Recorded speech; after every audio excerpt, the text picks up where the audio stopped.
Okay, so now we are continuing in the book of Deuteronomy. We read the first 4 chapters last time. Now we're in chapter 5. We are still not getting into chapter 5 will restate the Ten Commandments and all that, but we're still not done with our preamble or our prologue. We're still kind of recapping the history and restating some of the laws we've already heard. But anyway, here we go. Actually, I think we ended at the end of chapter 4 with the cities of refuge. So let's go back now to chapter 4, starting in verse 41. Then Moses, and he just got done speaking his introductory statements in this farewell address he's giving. Then Moses set aside 3 cities east of the Jordan, to which anyone who had killed a person could flee, if he had unintentionally killed his neighbor without malice aforethought, or hating him beforehand. We would today call this, of course, manslaughter. Since this is an early stage in history, this is around 1400 BC, they didn't necessarily have specific terms to divide up all these categories, so they had to explain the concept of manslaughter and differentiate that from murder. Premeditated, vengeful murder versus accidental manslaughter. There was still a consequence to manslaughter. You had to flee. You had to stay in the sanctuary city until the high priest died. You couldn't go back to your own territory until that happened. That probably wouldn't be too long, because the high priest was usually an older man who probably wouldn't live a whole heck of a lot longer, but who knows? You never really know. So it's not like there wasn't a consequence to manslaughter, but it didn't carry the death penalty like murder did. He could flee the manslaughterer, could flee into one of these cities and save his life. We read about this in Numbers, of course. We've talked about that we're going to select these cities for some time now. So now we've selected our first 3. These are the ones east of the Jordan. These are the ones in that territory that they won from Og and Sihon, the kings that attacked them before they crossed the Jordan. This is the area where the Reubenites, the Gadites, and half of the Manassites will stay. This is actually not part of the territory of the Promised Land. So 3 cities are going to be on this side of the river, 3 cities are going to be on the west side of the Jordan in the actual Promised Land itself. And we'll identify those cities later. So these 3 cities are Bezer in the desert plateau for the Reubenites, Ramoth and Gilead for the Gadites, and Golan and Bashan for the Manassites. This is the law Moses set before the Israelites. These are the stipulations, decrees, and laws Moses gave them when they came out of Egypt and were in the valley near Beth Peor, east of the Jordan, in the land of Sihon, king of the Amorites, who reigned in Heshbon and who was defeated by Moses and the Israelites as they came out of Egypt. They took possession of his land and the land of Og, king of Bashan, the 2 Amorite kings east of the Jordan. These are both Amorite kings. The text is very specific about saying that over and over again, that these are the lands of the Amorites. Again, remember, in Genesis 15, God told Abraham the time of the sin of the Amorites at that time was not yet full. Well, in these days, the sin of the Amorites was full. This land extended from Aroer on the rim of the Arnon Gorge to Mount Sion, that is Hermon, and included all the Arabah east of the Jordan, as far as the Sea of Arabah below the slopes of Pisgah. So now we've kind of stated this before. Okay, ancient writing is repetitive. All right, it just is. I think that is just a feature of ancient writing. We've already mentioned this. We talked about this before at the beginning of Deuteronomy. We've stated many times now where they are. Okay? It seems superfluous to us today that it would be mentioned over and over again like this. And again, this is one of the reasons why our smart people out there say these are several different accounts that have been smashed together by a later editor. But honestly, a lot of it is just because ancient writing was repetitive. You can read other ancient documents from other cultures, and it'll be even more repetitive than this. Ancient documents or monumental inscriptions or tablet writings. Okay, it's very, very repetitive. If you ever read like the ancient Near Eastern textbooks, or you just anything that has material from this region of the world, this period of time, you're going to see the same thing mentioned over and over and over and over again. That's just how their writing was. You're going to have stories, for example, between characters where the dialogue is repeated back and forth between characters just over and over and over and over again.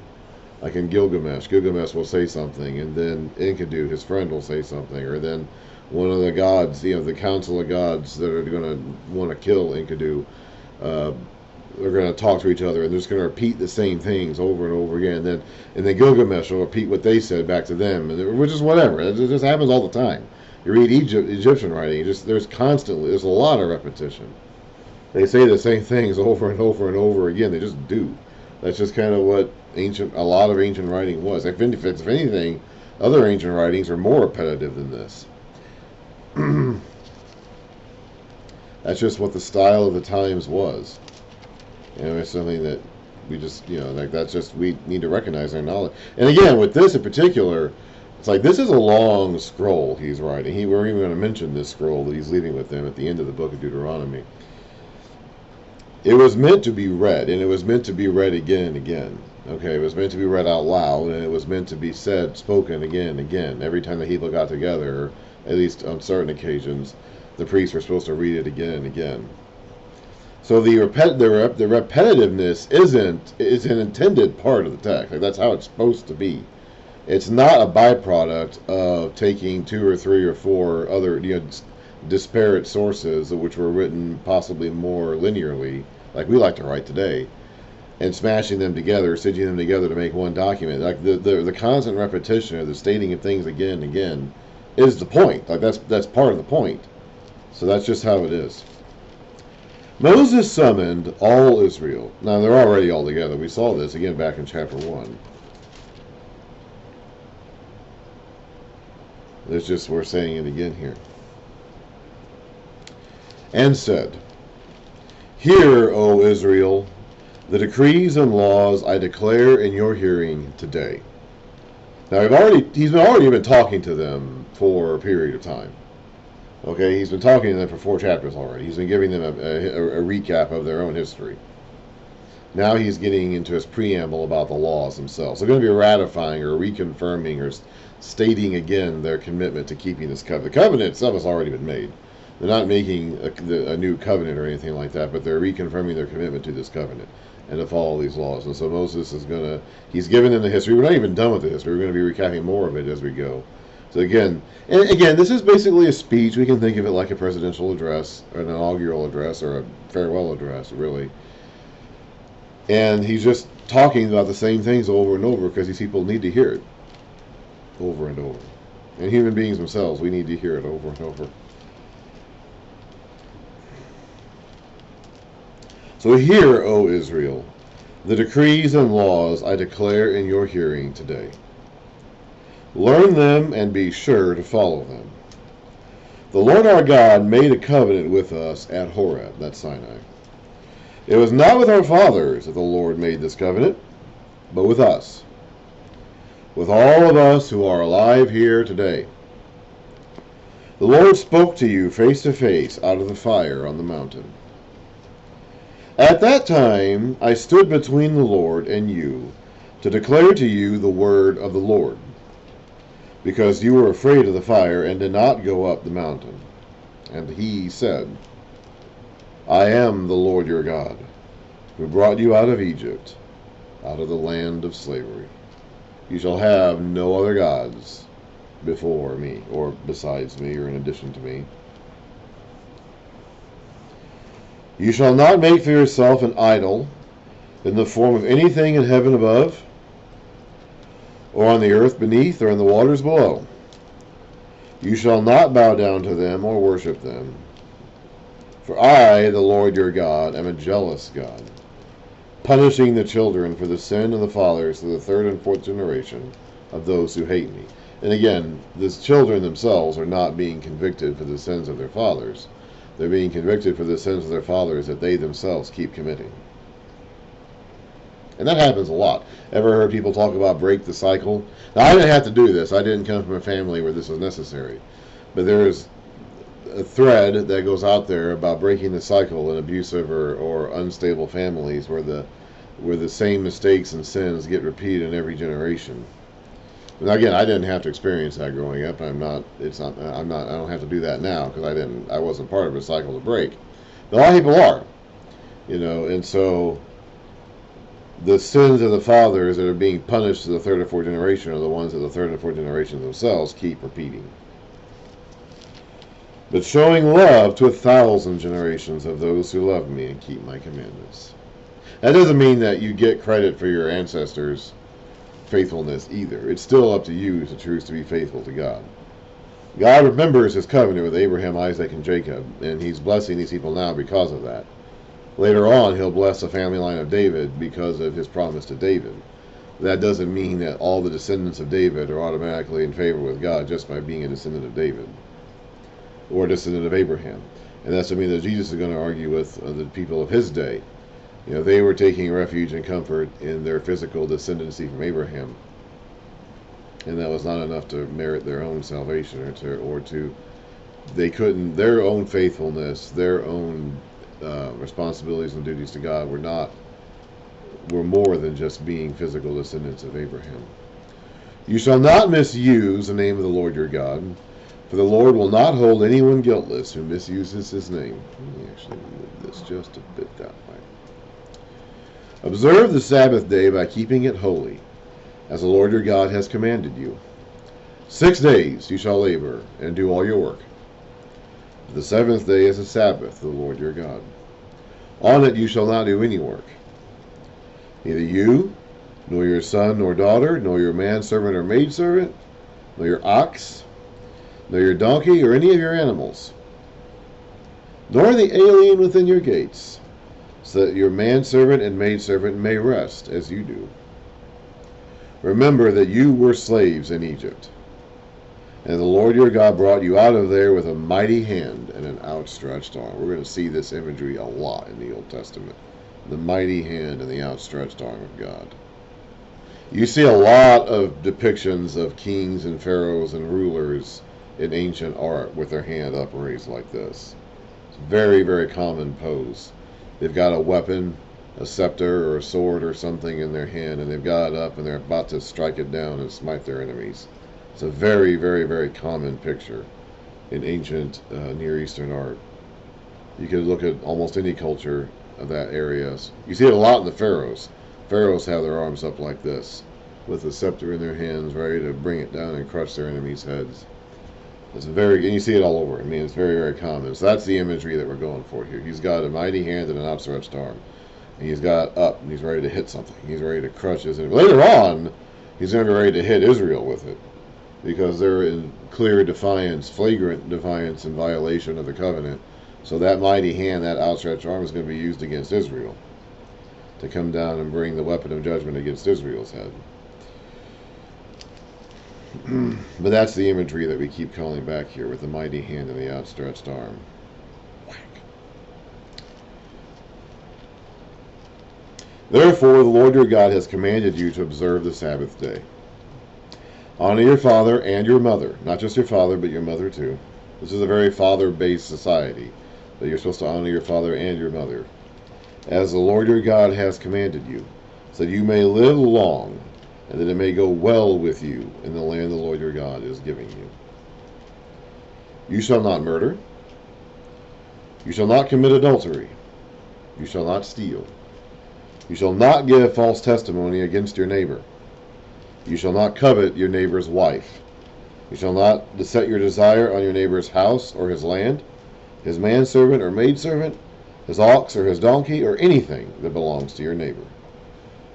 What's his is his, and what's yours is yours. And don't covet in your heart and want to make his stuff yours illegally. You could buy it, I guess. You could make a deal to legally purchase his stuff if you really want it, but there's a way to do that properly and legally. You don't sit around and think, oh, I want his wife, I want his daughter, I want his house, I want his land. Because that's what leads to sin. And that goes back to, it goes back to what we saw with Cain and Abel. It goes back to, sitting around and thinking about how much you want to do something. This is what James says later on about how sin works. It's like it goes back to what Eve did in the garden. She saw that tree and she decided it was desirable. You see something and you want it, and you think about how you're going to get it. These are the commandments the Lord proclaimed in a loud voice. So Moses is speaking back to the people again here. To your whole assembly there on the mountain from out of the fire, the cloud, and the deep darkness. And he added nothing more. Then he wrote them to me. Then he wrote them on 2 stone tablets, and he gave them to me. When you heard the voice out of the darkness, while the mountain was ablaze with fire, all the leading men of your tribes and your elders came to me. And you said, the Lord our God has shown us his glory and his majesty, and we have heard his voice from the fire. Today we have seen that a man can live, even if God speaks with him. But now, why should we die? This great fire will consume us, and we will die if we hear the voice of the Lord our God any longer. For what mortal man has ever heard the voice of the living God speaking out of the fire, as we have, and survived? Well, Moses did with the burning bush, didn't he? Go near and listen to all the Lord our God says. Then tell us whatever the Lord our God tells you. We will listen and obey. The Lord heard what you spoke to me, and the Lord said to me, I have heard what this people have said to you. Everything they said was good. Oh, that their hearts would be inclined to fear me and keep all my commandments always, so that it might go well with them and their children forever. So in that instance, when he first came down the mountain in fire, they wanted to follow him. They were properly respectful and fearful of him. They heard his voice, but they knew they couldn't withstand hearing his voice any longer. So they needed a mediator, which in this case was Moses. And they wanted that Moses to tell them what the Lord told Moses, and they were going to listen and obey to Moses and the Lord through Moses. And the Lord agreed with this. He said that what they said was good, and then he expressed a wish that they would always be this way, that they would always be willing to follow him like they were in that moment. You know, in the later days, in the later Old Testament passages, when the prophets come along, and Israel is going way off course and falling off the rails, they're going to talk about those days in their youth when they were innocent virgins, and they're innocent, you know, almost like a honeymoon, like almost, you know, kind of going back to those days of innocence before they fell, before they lost their way. And they're talking about these early days when they were surrounding the mountain. Now they made a golden calf to represent God and start worshiping him in that way, which is against his commands. And that was even while they were still there. So that period of sweet, youthful innocence didn't last very long. But here we have God himself expressing, oh, I wish they would always be this way. Their attitudes right now are good. Their words are respectful. They have the right attitude. Their hearts are in the right place. Oh, how I wish it could always be that way. But it won't be. And it's not just them. We can pick on the Israelites all day long, but any of us would have done the same in our situation, because we're all that way. God can say the same thing about us today in our own lives as he did about the Israelites here in this day and time. Oh, that their hearts would always be inclined to hear or to fear. Go, tell them to return to their tents. But you stay here with me, so that I may give you all the commands, decrees, and laws you are to teach them to follow in the land I am giving them to possess. That's the end of the quote. Now, I had to remember, this is a good place to introduce this. I don't think I mentioned this before. I've talked before about just the difference in the ancient Hebrew writings and all that. One of the things that makes it difficult sometimes, and it's not really been a problem yet up to this point. It's not really a problem here either, although this is a good time to start talking about it so we're aware of this going forward, is that Hebrew didn't have punctuation, okay? They didn't have periods and quotation marks like we do to signify when a quotation ends. Greek didn't either. The New Testament doesn't have that either. So we don't necessarily always know for certain when the speaker has changed. Now, usually the text is written in such a way that it's supposed to be obvious when the speaker has changed. But there are times, legitimately, when it can be difficult to tell that. because they didn't have punctuation in these ancient languages the Bible was written in. So anytime you read a translation, which of course the ancient Bible wasn't written in English in either. So anytime you read an English version or any other language version, you're inherently reading someone's translation of the original text, or the copies that we have, which are close enough to the original text to be reliable. And anytime you read it, and you see a period or a comma or a quotation marks or anything like that, you'll know that's actually some editor's, someone's interpretation of where those things should go, because they didn't have those things when the text was originally written. So anytime you see that, you'll know that someone has inserted that. And for the most part, it's not really a big deal. Okay, we know how punctuation is supposed to work. We know they didn't have punctuation. Our language does have punctuation. If we follow the rules, for the most part, it's not really going to be a problem. It really isn't a big problem to insert commas and periods, or paragraph spaces, or line breaks. Now, I think we can get a little bit carried away with the sections. You see here these big section headings and chapters and stuff, because the original Bible didn't have chapters and verses or sections or section headings like that either. And I think we can get a little bit too carried away with that. But for the most part, it's not really a big deal, but we do need to be aware of it. We do need to be aware of it and remember that these tabs and paragraph indentations and line breaks and quotation marks and commas and all that stuff wasn't added by somebody or later to the best of that person's knowledge and ability. There's a few verses where this actually might make a difference to the meaning of the verse. But for the most part, it's not that big of a deal, but we do need to be aware of it. So now that was God speaking to Moses in this recap of events from what happened at Sinai or Horeb. So now we're switching the speaker back to Moses speaking to the Israelites here at Beth Peor in the land of Moab, east of the Jordan. So be careful to do what the Lord your God has commanded you. Do not turn aside to the right or to the left. So Israel is supposed to be a nation of centrists, in other words. Walk in all the ways the Lord your God has commanded you, so you may live and prosper and prolong your days in the land that you will possess.